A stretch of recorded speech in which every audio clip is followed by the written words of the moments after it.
1996 Constitution was a game changer. The office was established in 1995 under the Public Protector Act of 1994, which was implementing the interim constitution. So when Advocate Barkwa opened doors, he had two powers and two powers only: the power to investigate and the power to report, which is similar to a commission of inquiry. In 1996 added a third power, but nobody paid attention, and most people continued as if nothing had changed.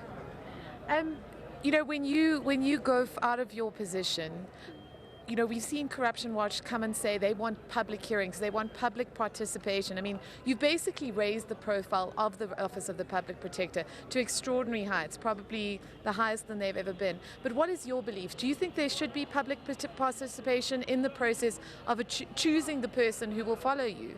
Oh, certainly. Firstly, I think I didn't raise the profile of the office. As a team, we raised it. Secondly, my predecessors raised it themselves to the level they could, because with Advocate Barkwa, it's a startup, and a startup doesn't have a very high profile. And Advocate Mushwana, again, made it a little bit more prominent than it used to be. And of course, with us, some of it is not our own actions. It's really the actions of our detractors that has raised the profile of this office. But public participation is actually provided for in the Act.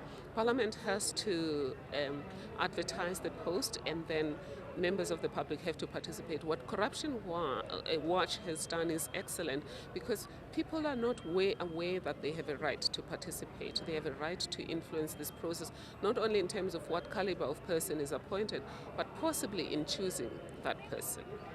We've seen now that the EFF has been kept, the marches have been kept behind barbed wire. I mean, in the wake of everything that your office stands for, I mean, how do you feel about the fact that those people are now on the other side of that divide?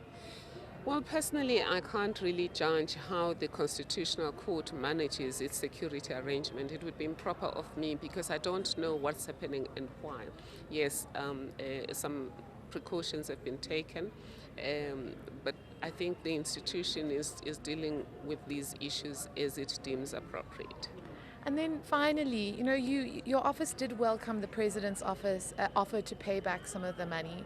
And even while your advocate was arguing, he was arguing again in a very conciliatory tone, saying that it was not your belief that the President had deliberately tried to subvert or ignore or defy your recommendations. Why do you believe that? Because many people would turn around and say, that's naive. Well, firstly is because we're not in the head of the President, and we think that the President signed up to uphold the Constitution, so he wouldn't deliberately act in a manner that subverts the Constitution. And this turn of events is important to us, because all we've always wanted would be that people should uphold the Constitution, should respect the powers of the office, and should implement the remedial action, because people learn by example. And if senior leaders in government are appearing defiant when it comes to implementing remedial action, the others may follow. So we're very happy that at this stage the only issue that remains is the issue of powers, but the remedial action itself has been sorted. Has this case been a game changer? Is the Nkandla case a game changer? Insofar as the powers of the Public Protector, it will be a game changer, regardless of what is the decision of the Constitutional Court, because some decision will be made that lays to rest the issue of what does the Constitution mean when it says the Public Protector has three powers: the power to investigate, the power to report, and the power to take appropriate remedial action. Thank you so much. I really appreciate it. Thank you.